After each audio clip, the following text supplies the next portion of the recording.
Good morning students. ये class 11th का bridge course का डे 1 है।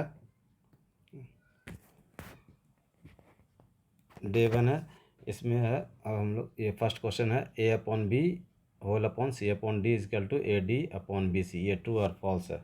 तो अगर हम ये देखें A upon B and divided by C upon D which is equal to A upon B और into D upon C which is nothing but A D upon B C आ जाएगा। तो इस रिजल्ट को देख करके ये हम कह सकते हैं ट्रू, लेकिन ये ट्रू नहीं है क्योंकि यहाँ पर ए बी सी डी के बारे में मेंशन नहीं किया है कि ये नॉन ज़ीरो रियल नंबर है। अगर यहाँ कहता है कि ए बी सी डी से नॉन ज़ीरो रियल नंबर तो फिर ये डिफाइन होता है। इस केस में अगर हम बी के लिए ज़ीरो ले लेंगे, बी अगर ज़ीरो आ गया तो ए अपॉन ज़ीरो ये टर्म डिफाइन नहीं होगा, तो फिर डी ये डिफाइन नहीं है तो ये भी डिफाइन नहीं होगा। ओके, इस ढंग से हम जानते हैं कि मैथमेटिक्स में डिनोटर में ज़ीरो कभी नहीं आना चाहिए। तो बी और सी अगर यहाँ अगर सी भी ज़ीरो आ जाएगा तो हम ये कह सकते हैं कि ए अपॉन बी और सी के जगह पे ले लेंगे ज़ीरो अपॉन डी, तो ये आ जाएगा ए अपॉन बी और अपॉन ज़ीरो अपॉन डी, तो ये ज़ीरो आ जाएगा। लेकिन ये सारा केस क्योंकि यहाँ भी इसमें डिनोटर में ज़ीरो है तो हम ये कहेंगे इसके लिए कि ये नॉट डिफाइन आएगा। इस ढंग से कई केसेस बनेंगे जिसके बेसिस पर हम कह सकते हैं कि ये डिफाइन नहीं होगा। ओके, तो इसे डिफाइन ये रिजल्ट के लिए ये कहना पड़ेगा where A B C D are non zero real number. अब यहाँ से रिजल्ट आता है कि नॉन ज़ीरो अपॉन ज़ीरो, तो डिनोटर में जब भी ज़ीरो आएगा हम कहेंगे ये नॉट डिफाइन है। ओके, एग्जाम्पल 4/0, तो इसका आंसर नहीं बताया जा सकता, तो इसके लिए हम कहेंगे नॉट डिफाइन। इसी बेसिस पर आ जाएगा 0/0, इसे भी हम कहेंगे नॉट डिफाइन। ओके, क्योंकि डिनोटर में यहाँ भी ज़ीरो आ गया। अब non zero upon non zero ये हमेशा डिफाइन होगा इसे। ओके, इसका आंसर आ सकता है, इसका आंसर पॉसिबल है। अब ज़ीरो अपॉन नॉन ज़ीरो, तो ज़ीरो अपॉन नॉन ज़ीरो हमेशा ज़ीरो के इक्वल होता है, इसलिए हम ये कहें कि ये डिफाइन है। ओके, अब सेकेंड क्वेश्चन है कि x square is equal to -8, number of solution बताना। X square is equal to -8, तो नंबर ऑफ सोल्यूशन, एक्स क्या है कि रियल नंबर है। हम जानते हैं कि किसी भी रियल नंबर का स्क्वायर कभी निगेटिव के इक्वल नहीं हो सकता, तो इस इक्वेशन का कोई सोल्यूशन नहीं होगा। ओके, सो हम ये कहेंगे कि एक्स अगर रियल नंबर है और तो उसका स्क्वायर जो होगा वो हमेशा ग्रेटर देन और इक्वल टू ज़ीरो होगा, कभी निगेटिव के इक्वल नहीं होगा। इसके बेसिस पे कहेंगे कि इसका रियल सोल्यूशन एग्जिस्ट नहीं करता है। तो नंबर ऑफ हमें सोल्यूशन बताना है, तो नंबर ऑफ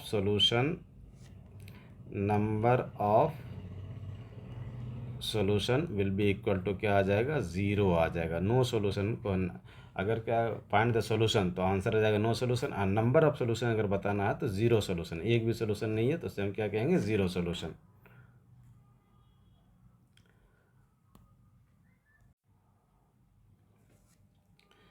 अब इस केस में है कि नंबर ऑफ सोल्यूशन हमें ये बताना that is real values of x which satisfy the given equation हमारे पास है x square is equal to 100।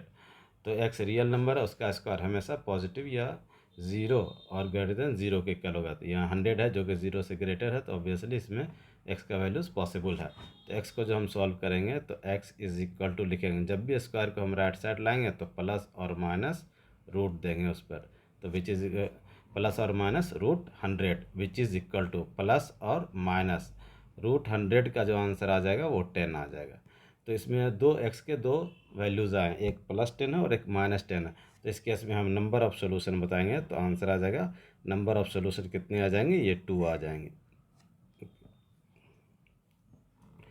Fourth question है a⁻³ into a⁻³ is equal to a⁻⁻9।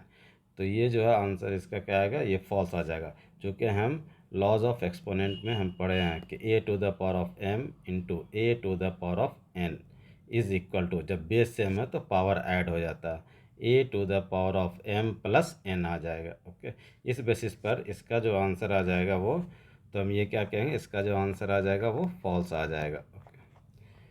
उसी में अभी है a⁻³ into a⁻³ is equal to a⁻⁻6।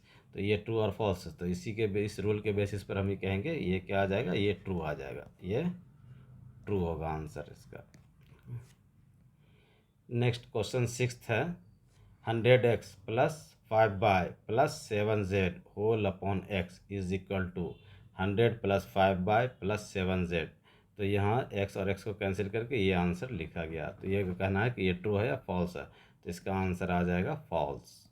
Okay, चूँकि 100x plus, हम जानते हैं इसका ऐसे जनरल फॉर्म में हम ये कह सकते हैं कि A plus B upon C is equal to, हम क्या लिखेंगे, A upon C plus B upon C आ जाएगा। ओके, या हम ये कह सकते हैं कि न्यूमरेटर को हम सेपरेट कर सकते हैं, या अगर हम जस्ट रिवर्स वे में देखा तो इसका जो हम सम लेंगे तो डिनोटर का एलसीएम सी आ जाएगा और फिर न्यूमरेटर में आ जाएगा ए प्लस बी आ जाएगा। तो इस लॉजिक से हम ये कहेंगे 100 x plus 5y plus 7z upon में आ गया x will be equal to 100x upon x plus 5y upon x plus 7z upon x लिख सकते हैं। यहाँ x और x कैंसिल हो जाएगा तो ये आ जाएगा 100 plus 5y upon x plus 7z upon x, ये इसका आंसर आएगा। तो ये आंसर नहीं आएगा इसका, इसलिए ये क्या आ गया, फॉल्स आ गया। क्वेश्चन 7 है A plus B plus C plus D upon x. तो इसको हम लिख सकते हैं A upon x plus B upon x plus C upon x plus D upon x. चूँकि हम इसमें एलसीएम लेंगे तो फिर यही फॉर्म आ जाएगा, इसलिए हम इसका जो आंसर आ जाएगा वो क्या आ जाएगा, वो ट्रू आएगा। क्या आएगा, ट्रू आ जाएगा। क्वेश्चन 8 था A into B into C into D whole upon x is equal to A upon x into B upon x plus into C upon x into D upon x, ये true है या false है, तो ये आ जाएगा आपका false आ जाएगा। चूँकि यहाँ RHS में हम देखते हैं जब इसे हम सिंप्लीफाई करेंगे तो डिनोटर में x इंटू एक्स ये आ जाएगा x to the power of 4 आ जाएगा, और फिर ये A B C D आ जाएगा न्यूमरेटर में। ओके, तो इसका आंसर ये, इसलिए ये जो है ये इसके इक्वल नहीं है, तो इसका आंसर क्या आ जाएगा, ये फॉल्स आ जाएगा। सिंपल से डिनोटर में यहाँ क्या आ रहा है, x to the power of 4, जबकि LHS में डिनोटर में क्या वो x है। न्यूमरेटर तो LHS और RHS का दोनों का सेम है, लेकिन डिनोटर डिफरेंट है, इसलिए ये क्या आएगा, फॉल्स हो जाएगा। ओके, क्वेश्चन 9 में ये कह रहा है कि under root a square plus B square is equal to under root a square plus under root b square. Okay, and which is equal to a plus b, ये true है या false है, तो इसका भी आंसर आ जाएगा, ये फॉल्स आ जाएगा। तो इसे हम चेक करेंगे, let a is equal to 9 and b is equal to 16 ले लिया, तो अब LHS हम फाइंड कर लेंगे। LHS is equal to root 9 का स्क्वायर, राइट, 9 का स्क्वायर प्लस 16 का square which is equal to, ये आ गया आपका 81 और प्लस 256 आ गया, 16 का square 256 which is equal to, ये आ जाएगा 7 और ये आ जाएगा 5 और 8 3 देन 1 1 और 2 3 आ गया, ये रूट के अंदर ये आ गया आंसर। अब हम RHS को जब हम देखते हैं, RHS इज इक्वल टू ये है under root a square plus under root b square which is equal to, a square का क्या मीनिंग है, 9 का स्क्वायर आ जाएगा एंड प्लस बी स्क्वायर का मीनिंग हो गया 16 का square which is equal to, ये आ जाएगा 9 और प्लस ये आ जाएगा 16 विच इज़ इक्वल टू 25। तो ये और ये दोनों LHS RHS इक्वल नहीं है, इसलिए हम ये क्या कहेंगे, ये रिजल्ट फॉल्स आ जाएगा। ओके, अब क्वेश्चन 10 में है ए प्लस बी का होल स्क्वायर। तो ए प्लस बी का होल स्क्वायर जो हम लोग पढ़े हैं वो क्या आता है आइडेंटिटी में, A square plus B square plus 2ab भी आता है। ओके, चूँकि यहाँ प्लस 2ab मिसिंग है, इसलिए ये आंसर क्या आ जाएगा, आपका फॉल्स आ जाएगा। ओके, अब यह क्वेश्चन 11 में 0 is a natural number, natural number start 1 से होता है, इसलिए ये क्या आ जाएगा, फॉल्स आ जाएगा। ओके, क्वेश्चन 12 में है 1/3 माइनस 1/5 इज इक्वल टू -2/15। तो इसमें हम क्या करेंगे, LHS हम फाइंड कर रहे हैं, LH 1/3 माइनस 1/5, तो LCM आ जाएगा 15। अब 15 को 3 से डिवाइड किया 5 को 1 से मल्टीप्लाई करेंगे तो ये 5 आ जाएगा। फिर माइनस 15 को 5 से डिवाइड किया 3 को 1 से मल्टीप्लाई किया 3, then which is equal to 2/15 आ गया। तो यहाँ देखते हैं RHS में -2/15 है और इसका आंसर आया 2/15। ये दोनों इक्वल नहीं, इसलिए इसका आंसर आ जाएगा फॉल्स आ जाएगा। नेक्स्ट है -a - b का whole square is equal to a+b का होल स्क्वायर। तो इसमें अब हम LHS लेंगे। LHS हमारे पास है -a - b का whole square which is equal to, अब यहाँ पर बेस जो है वो -a - b है और पावर या एक्सपोनेंट 2 है। इसे हम बेस में हम माइनस साइन कॉमन ले रहे हैं तो -a+b आ जाएगा और इस टोटल का होल स्क्वायर आएगा। ओके, अब ये स्क्वायर माइनस साइन पर भी है तो ये आ जाएगा प्लस आ जाएगा और फाइनली ये हो जाएगा a+b का होल स्क्वायर आ जाएगा जो कि RHS के इक्वल है। इसलिए हम इसका जो आंसर आ जाएगा वो क्या आएगा, ट्रू आ जाएगा। क्वेश्चन 14 है -a+b का power 4 is equal to a - b to the power of 4। इसमें अब देखते हैं, हम फिर LHS लिया, LHS आ जाएगा -a+b to the power of 4 which is equal to, अब यहाँ पर बेस है इसमें हम माइनस साइन कॉमन ले रहे हैं, माइनस साइन कॉमन ले लेंगे तो a - b आ जाएगा और whole to the power of 4। चूँकि इस माइनस पर ये पावर इवन है इसलिए ये क्या हो जाएगा, पॉजिटिव हो जाएगा और ये हम लिख सकते हैं a - b to the power of 4 लिख सकते हैं। ओके, इसका भी आंसर क्या आ जाएगा, ट्रू आ जाएगा। क्वेश्चन 15 में है, सिंपल सा ये आइडेंटिटी आपको याद रखना है, a+b का होल क्यूब। तो a+b का होल क्यूब आता है a³ + b³ + 3ab और इंटू a+b आता है और इसे हम लिख सकते हैं a³ + b³, इसको जब मल्टीप्लाई करेंगे +3a² + 3ab²। तो a+b का होल क्यूब के दो फॉर्म आते हैं, ये और ये। सो क्वेश्चन 16 है x - 3 into y + z is equal to x - 3y - 3z। Okay, तो यहाँ सिंपल सा है x और -3 को हम y से भी मल्टीप्लाई करेंगे और +z से भी मल्टीप्लाई करेंगे तो माइनस और प्लस, यहाँ माइनस और प्लस ये आ जाएगा, x तो एज इट इज़ रहेगा और माइनस और प्लस ये आ जाएगा, -3 को y से मल्टीप्लाई किया तो 3y आ गया, फिर -3 को +z से मल्टीप्लाई करेंगे तो माइनस और प्लस ये आ जाएगा -3 × z, तो ये आ जाएगा 3z। तो ये आंसर सेम करेक्ट है, इसलिए इसका आंसर आ जाएगा ट्रू आ जाएगा। ओके, क्वेश्चन 17 में है 3a + 4b is equal to 3 × a + dash. तो इस एक्सप्रेशन में ये क्या किया गया, 3a + 4b में हम कॉमन क्या ले रहे हैं, 3 कॉमन ले रहे हैं। कॉमन लेने का क्या मतलब है, इस दो टर्म में हम कॉमन ले रहे हैं 3, दोनों को 3 से डिवाइड देना है, कॉमन का ये मीनिंग होता है। तो 3a/3 आ जाएगा और प्लस 4b/3 आ जाएगा। Okay, which is equal to, ये 3 और ये 3 कैंसिल हो जाएगा, देन 3 और इंटू ये आ जाएगा a + 4b आ जाएगा, 4b/3 आ गया। तो इस केस में जो यहाँ हम फिल करेंगे दैट इज़ 4b/3। ओके, यहाँ अगर हम जैसे मल्टीप्लाई कर लें 3 को ऐसे 3 आ जाएगा, 3 को जब इससे मल्टीप्लाई करेंगे 3 कैंसिल आ जाएगा, 4b आ जाएगा, फिर हमें ये वापस मिल गया। इस ढंग से भी हम ये कह सकते हैं, यहाँ जो आ जाएगा 4b/3 आ जाएगा।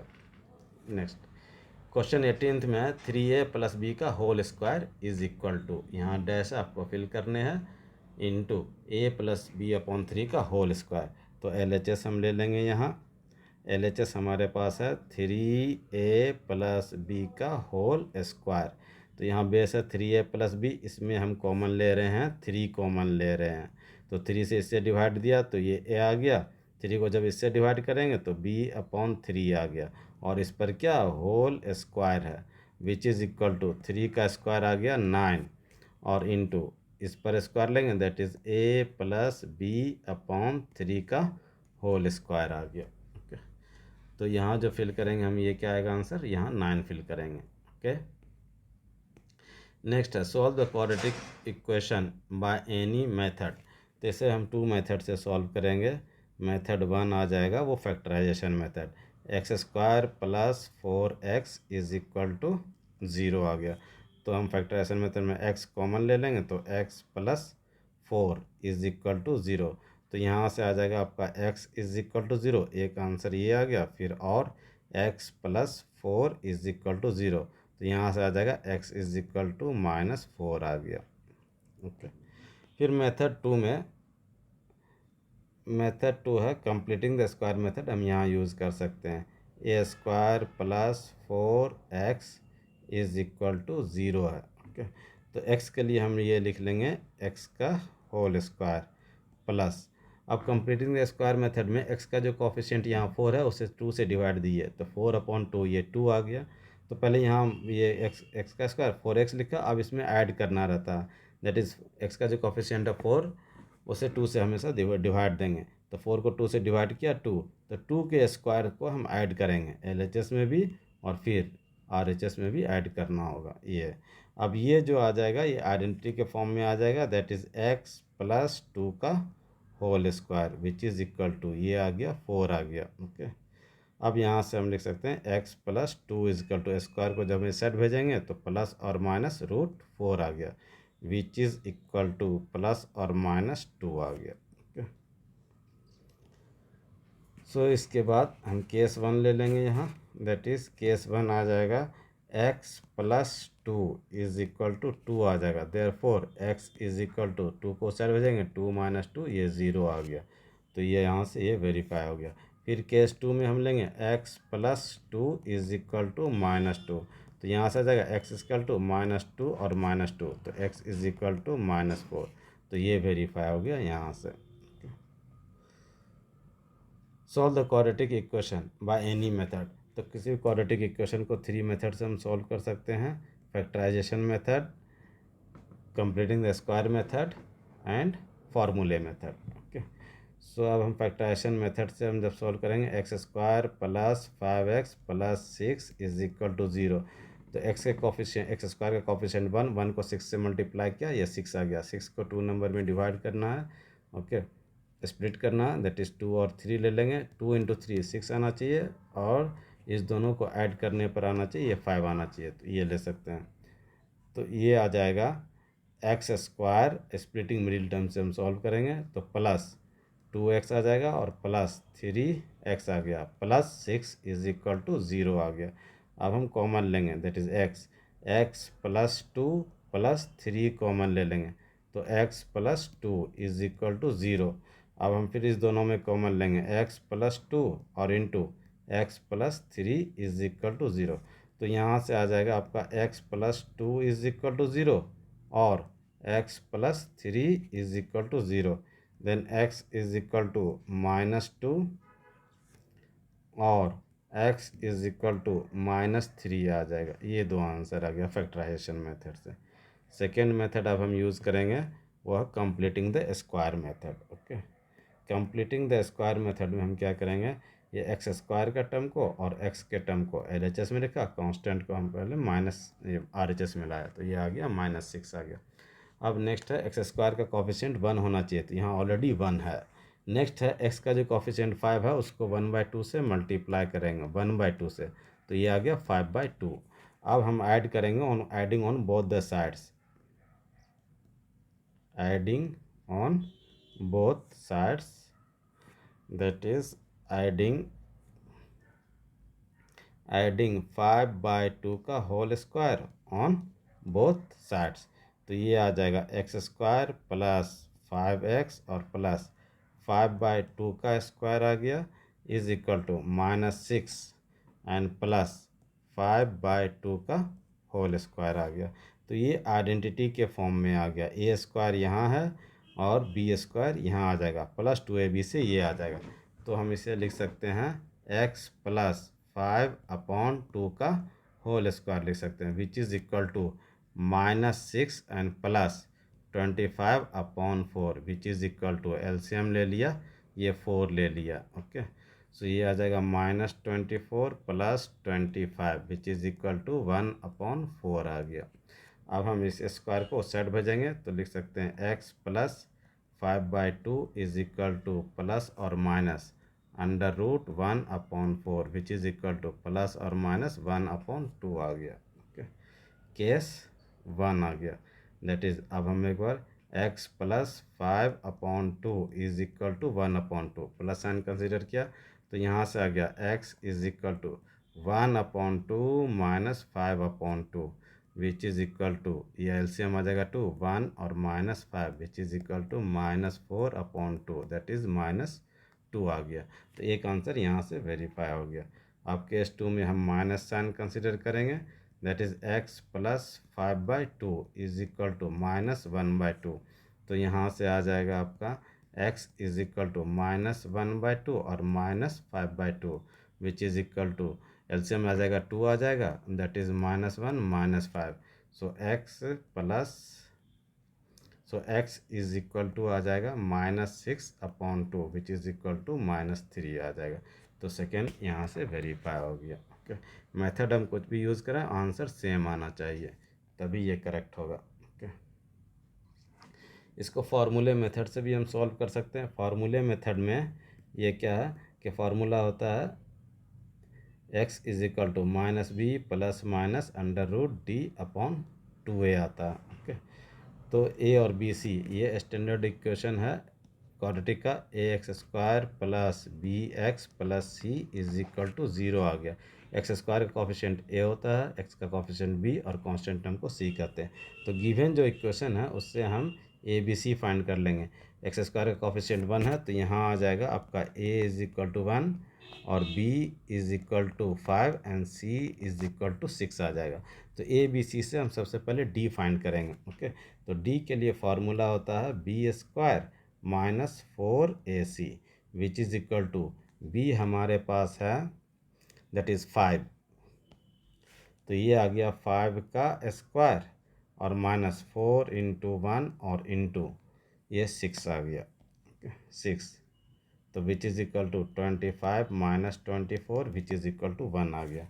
अब हम इस फार्मूले में हम पुट करेंगे क्योंकि हमें x फाइंड करना है, तो x is equal to -b और b हमारा ये 5 है, प्लस और माइनस √1 फिर अपॉन में आ जाएगा 2 इंटू 1 आ जाएगा। ओके, चूँकि a 1 है विच इज़ इक्वल टू -5 और 1 का रूट 1 ही होता है तो प्लस -1/2 आ गया।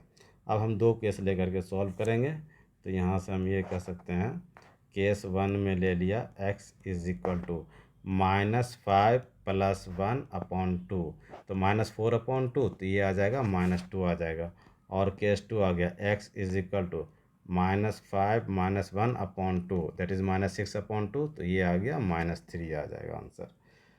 ओके, नेक्स्ट क्वेश्चन है क्वेश्चन 21। इसका आंसर फाइंड करना है तो सिंपल सा है, यहाँ 2 और 2 कैंसिल होगा, 3 और 3 कैंसिल होगा, 4 और 4 कैंसिल होगा। इस ढंग से ये कैंसिल होते हुए ये 99 और प्रीवियस टर्म का 99 कैंसिल होगा। तो फाइनली ये आंसर आ जाएगा, न्यूमरेटर में 1 आ जाएगा और डिनोमिनेटर में 100 आएगा। तो इसका जो आंसर आ जाएगा 1/100 आ गया। अब right the 8th term of the sequence, ये आ गया। तो अब इसके पैटर्न को अंडरस्टैंड करना है। 1 से 2 आ जाएगा तो यहाँ +1 कर लेंगे। 2 से 4 आएगा, 2 + 2 आ जाएगा तो सेकेंड टर्म में 2 ऐड किया। फिर 4 में हम क्या ऐड करेंगे, +3 ऐड करेंगे। यहाँ +2 ऐड किया, +3 ऐड किया, फिर यहाँ करेंगे +4 ऐड किया। इसी ढंग से नेक्स्ट टर्म जो आ जाएगा उसमें हमें 5, चूँकि +1 +2 +3 +4 तो नेक्स्ट में 5 ऐड करना पड़ेगा। तो 11 और 5 नेक्स्ट आ जाएगा आपका ये 16 आ गया। फिर नेक्स्ट में हमें 16 में ऐड करना पड़ेगा, अब 6 ऐड करना होगा तो ये आ जाएगा 22। फिर 22 में हमें 7 ऐड करना पड़ेगा तो ये आ जाएगा 29 आ जाएगा। तो ये आ गया first second third fourth fifth term six term seventh term eighth term. तो एट्थ टर्म जो आ जाएगा इसका which is equal to 29 answer आ जाएगा। ओके, तो यहाँ तक रखते हैं, फिर हम नेक्स्ट क्लास में डिस्कस करेंगे नेक्स्ट। ओके, अब नेक्स्ट आपको असाइनमेंट भेज रहा हूँ, वो असाइनमेंट आप सॉल्व करेंगे। ओके।